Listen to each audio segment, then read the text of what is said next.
जोहार।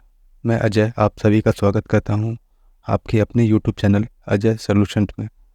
आज के इस वीडियो में हम जानेंगे कि यूडैश प्लस पोर्टल के स्टूडेंट मॉड्यूल में स्टूडेंट के डाटा को वेरीफाई कैसे करें। साथ ही हम जानेंगे कि आप क्लास 1 और बिलो क्लास 1 में जो बच्चे छूटे हैं उसको ऐड कैसे करेंगे। तो चलिए चलते हैं सीधे यूडैश प्लस पोर्टल पे। तो सबसे पहले हम गूगल क्रोम ओपन करेंगे और यूडैश प्लस पोर्टल को एक्सेस करने के लिए हम गूगल क्रोम में लिखेंगे udashplus.gov.in। ये यूडैश प्लस का होम पेज ओपन हो जाएगा। यहाँ पे दाहिने तरफ ऊपर लॉगिन फॉर ऑल मॉड्यूल इस पर क्लिक करेंगे। उसके बाद लॉगिन फॉर एकेडमिक ईयर 23-24 वाले सेक्शन में स्टूडेंट मॉड्यूल के अंदर अपना स्टेट सेलेक्ट करेंगे। स्टेट सेलेक्ट करने के बाद गो पे क्लिक करेंगे। उसके बाद यूडैश प्लस के स्टूडेंट मॉड्यूल का लॉगिन विंडो आपके सामने अपीयर होगा। यहाँ पे यूज़र आईडी, पासवर्ड और कैप्चा फिल करना है। उसके बाद लॉगिन पे क्लिक करना है। यूज़र आईडी में आपके विद्यालय का यूडैश कोड डालना है। पासवर्ड यूडैश के लिए जो भी पासवर्ड आपको मिला होगा वो पासवर्ड डालेंगे। यदि आप अपने विद्यालय के पासवर्ड को भूल गए हैं तो फॉरगॉट पासवर्ड का ऑप्शन यहाँ पे मिल जाता है, इसका आप इस्तेमाल करेंगे। फॉरगॉट पासवर्ड पे क्लिक करने के बाद आपके विद्यालय के रजिस्टर्ड मोबाइल नंबर पर SMS के माध्यम से पासवर्ड आपको मिल जाएगा।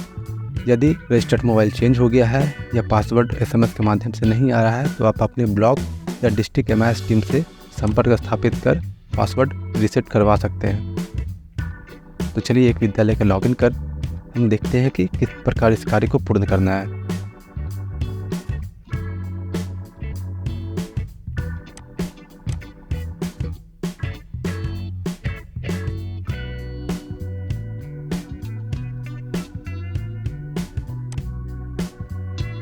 ये मैंने एक विद्यालय के आईडी को लॉगिन किया है।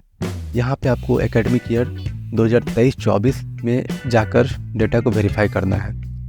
2022-23 का सारा कार्य विद्यालय का पूर्ण हो चुका है और वो डाटा फाइनलाइज भी हो गया है। तो आपको 23-24 में जाना है और डेटा को वेरीफाई करते हुए नए स्टूडेंट को ऐड करना है और अपने वर्क को कंप्लीट करना है।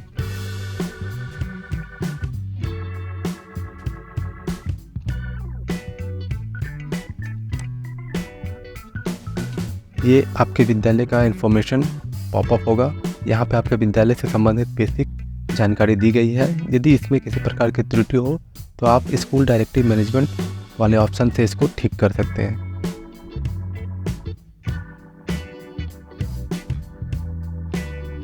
तो इसको अभी हम लोग क्लोज करते हैं और अभी स्टूडेंट को वेरीफाई करने की प्रक्रिया को जानते हैं।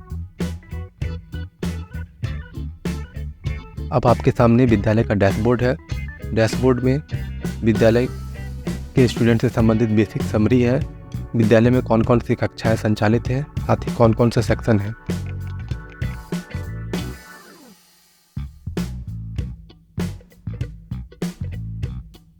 कितने बॉय गर्ल हैं, उनकी टोटल संख्या क्या है और उनका डाटा अभी इनकम्प्लीट शो हो रहा होगा क्योंकि ई विद्या वाहिनी पोर्टल से यहाँ पर डाटा सिंक हो गया है किंतु उसको हमने वेरीफाई नहीं किया है।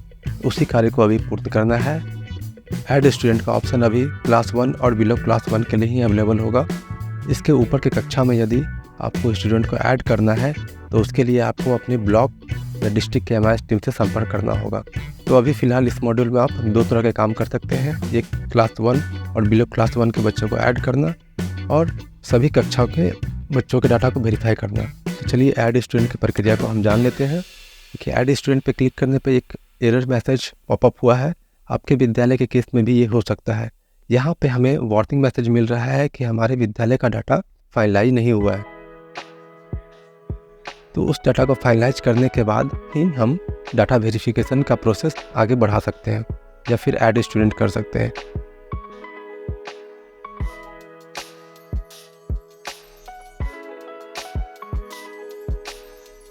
तो अभी हम ओके पे क्लिक करेंगे और देखेंगे कि डाटा को पहले फाइनलाइज कैसे करना है। जिन विद्यालय का डाटा फाइनलाइज होगा उन्हें ये एरर डिस्प्ले नहीं होगा। तो देखिए यहाँ पे लेफ्ट हैंड साइड में बहुत सारे ऑप्शन दिए गए हैं। इसमें आपको प्रोग्रेशन एक्टिविटी में जाना है, वहाँ प्रोग्रेशन मॉड्यूल के अंदर फाइनलाइज प्रोग्रेशन पे क्लिक करना है। यहाँ पे डिक्लेरेशन फॉर्म है जिसमें बताया जा रहा है कि आपने अपने विद्यालय के सभी बच्चों के प्रोग्रेशन एक्टिविटी को कंप्लीट कर लिया है, वो एरर फ्री है और उसमें किसी प्रकार के संशोधन की आवश्यकता नहीं है। इस पर टिक करना है, सबमिट पे क्लिक करना है। देखिए यहाँ मैसेज पॉपअप हो गया, स्कूल्स प्रोग्रेशन फाइनलाइज और एकेडमिक ईयर 22-23, यानी 22-23 का डाटा फाइनल हो गया है और आप 23-24 का कार्य करने के लिए आगे बढ़ सकते हैं। इसको हमें ओके करना है। अब वापस से हम लोग स्कूल डैशबोर्ड पे चलते हैं। अब ऐड स्टूडेंट करते हैं। देखिए ऐड स्टूडेंट का फॉर्म ओपन हो गया है। यहाँ पे बच्चों से संबंधित सभी प्रकार के डिटेल को डालकर नीचे सेव पे क्लिक करेंगे तो बच्चे का डाटा सेव हो जाएगा, वो बच्चा आपके विद्यालय में ऐड हो जाएगा। लेकिन ये ऑप्शन अभी क्लास 1 और बिलो क्लास 1 के लिए ही अवेलेबल है, तो ध्यान रखेंगे कि क्लास 1 और उसके नीचे जो बच्चे हैं उसको आप इस प्रक्रिया से अपने विद्यालय में ऐड कर सकते हैं। रेस्ट क्लास के लिए आपको अपने ब्लॉक या डिस्ट्रिक्ट एमआईएस टीम से संपर्क करना होगा। अब देखते हैं डेटा को वेरीफाई हम लोग कैसे करेंगे। इसके लिए हमें व्यू और मैनेज का ऑप्शन हर क्लास सेक्शन के आगे मिलता है, उस पर क्लिक करेंगे। क्लिक करने के बाद यहाँ पे स्टूडेंट वाइज बेसिक डिटेल्स आपको मिल रही है और कुछ फॉर्म मिल रहे हैं। तो बेसिक डिटेल में सबसे पहले आपको मिलता है क्लास ग्रेड, उसके बाद स्टूडेंट का पिन मतलब परमानेंट एजुकेशन नंबर। ये हर बच्चे के लिए एक यूनिक नंबर है। जैसे ई विद्यावाहिनी में हम स्टूडेंट आईडी का इस्तेमाल करते थे, तो यूडाइस पोर्टल पे अब पेन नंबर का प्रोविज़न है। पेन नंबर के थ्रू वो बच्चा पूरे इंडिया के किसी भी शिक्षण संस्थान में चिन्हित होगा।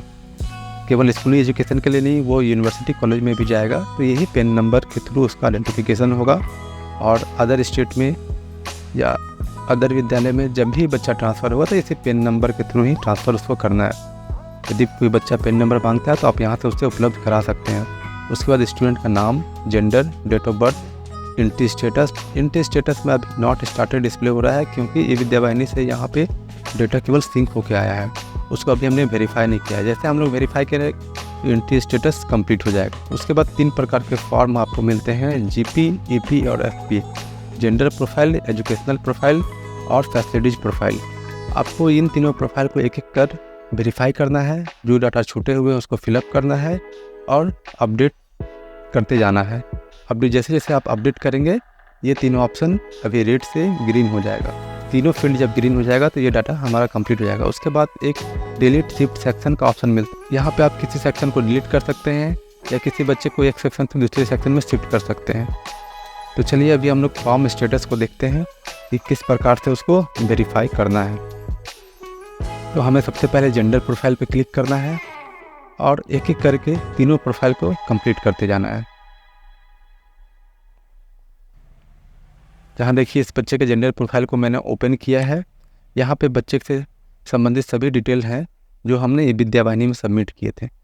यहाँ पे कुछ कुछ फील्ड्स आपको खाली मिलेंगे तो उसको फिलअप करना है। जो भी मैंडेटरी फील्ड है उसको आप नहीं भरते हैं तो ये फॉर्म सबमिट या सेव नहीं होगा। ये एक इंटरेक्टिव पेज है। आप यदि किसी फील्ड का डाटा को छोड़ देते हैं खाली तो वो खुद बताएगा कि यहाँ पे ये फील्ड ब्लैंक नहीं रह सकता है, तो आपको सभी फील्ड का डाटा को भरना है।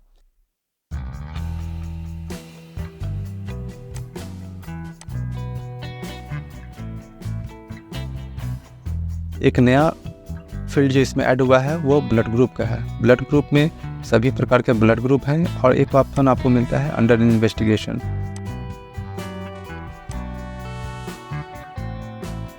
तो सबसे पहले इस बच्चे का जो फील्ड खाली है उसको हम लोग फिलअप कर लेते हैं।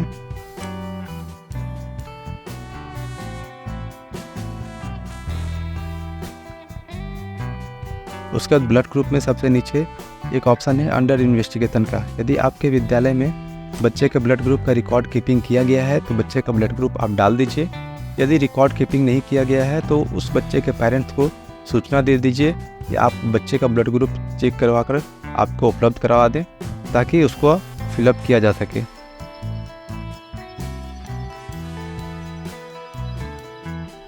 तत्काल के लिए अंडर इन्वेस्टिगेशन के ऑप्शन का इस्तेमाल किया जा सकता है।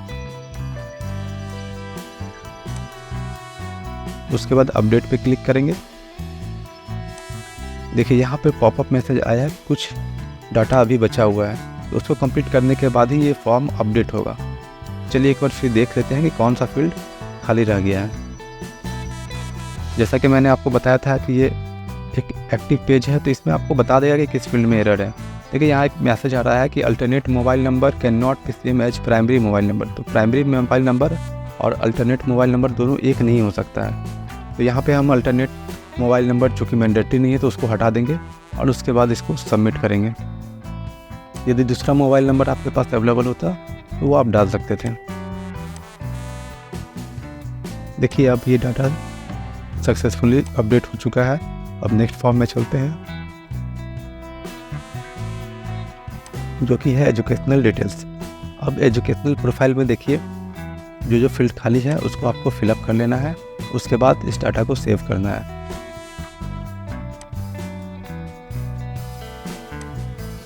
ये भी पेज सेव हो गया है। अब नेक्स्ट फॉर्म पे चलते हैं। ये फैसिलिटी प्रोफाइल का पेज है। यहाँ पे बच्चे को जो फैसिलिटी मिला है उसको आप टिक करेंगे और इसके बाद पेज को सेव करेंगे। गवर्नमेंट स्कूल के केस में बहुत सारे फैसिलिटीज मिलते हैं, तो उसको आप सेलेक्ट कर लेंगे। निजी विद्यालय में यदि आप फैसिलिटी दे रहे हैं तो उसको सेलेक्ट करेंगे, अदरवाइज नो का ऑप्शन है, नो पे क्लिक करके आगे बढ़ेंगे।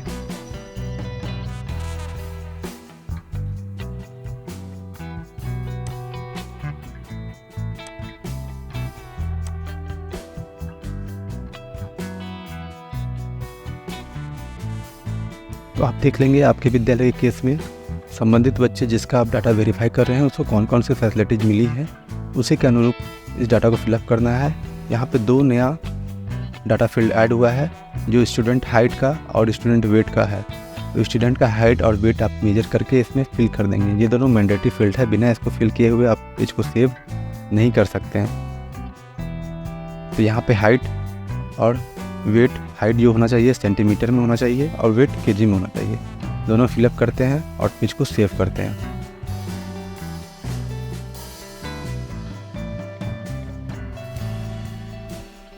मैंने सेव पे क्लिक किया है, ये पेज अभी सेव नहीं हुआ है। तो इसको हम आगे बढ़ते हैं और देखते हैं यदि कोई डाटा आप छोड़ देते हैं तो उसको लास्ट में भी आपको मैसेज मिल जाएगा कि इस फील्ड का डाटा आपने छोड़ा हुआ है। अब ये समरी पेज आपके सामने ओपन हो गया है। इस समरी में देख लीजिए सारा फील्ड कि बच्चे का सही है कि नहीं। हाइट और वेट का डाटा जो आपने पिछले फॉर्म में भरा था वो यहाँ पे अभी डिस्प्ले नहीं होगा, तो उसके लिए आपको चिंतित होने की आवश्यकता नहीं है। वो डाटा आपका फीड हो चुका है। उसके बाद कंप्लीट डाटा पे क्लिक करेंगे। देखिए ये पूछ रहा है are you sure you want to complete data, हम ओके कर देंगे।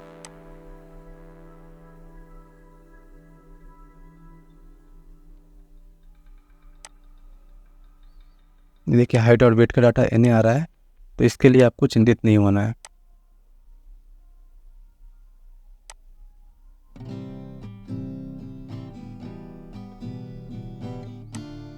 यहाँ पे एक वार्निंग मैसेज आ रहा है कि कुछ फील्ड्स कंप्लीट नहीं है, तो क्लोज करते हैं और हम लोग वापस से देख लेते हैं कि कौन सा फील्ड हमारा छूटा हुआ है।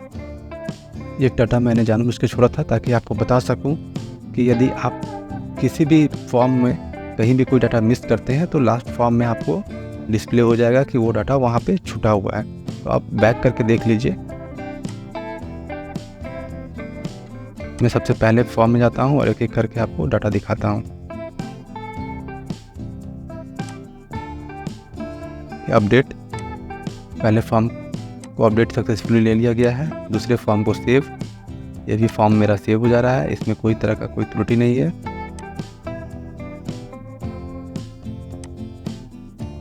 ये तीसरा फॉर्म है, इसमें देखिए कहाँ पे डाटा छूटा हुआ है।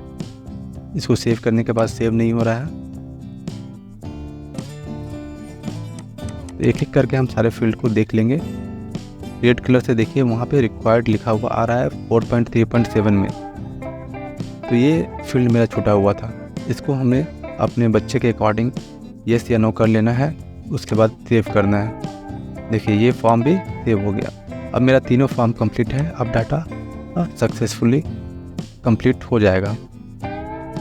कंप्लीट ओके, देखिए डाटा कंप्लीटेड हो गया। नेक्स्ट स्टूडेंट पे आप यहाँ से डायरेक्टली जा सकते हैं या फिर डैशबोर्ड से जाकर के दूसरे स्टूडेंट को सिलेक्ट कर सकते हैं। तो नेक्स्ट स्टूडेंट आप करते जाएं और एक एक बच्चे का डाटा वेरीफाई करते जाएं। इस प्रकार से आप अपने विद्यालय के सभी बच्चों का डाटा को वेरीफाई कर सकते हैं बहुत ही आसान तरीके से। यदि कहीं पे कोई एरर आता है, डाटा छूटता है, तो वो सब आपको मैसेज डिस्प्ले होगा। यहाँ देखिए ग्रीन तीनों फील्ड हो चुके हैं और इस बच्चे का डाटा कंप्लीट है। तो अपने स्कूल के सभी बच्चे के डाटा को वेरीफाई कीजिए और इस काम को बहुत ही आसानी से बहुत ही कम समय में पूर्ण कर सकते हैं। वो काम ये दिखने में बहुत बड़ा लगता है लेकिन काफ़ी आसान है।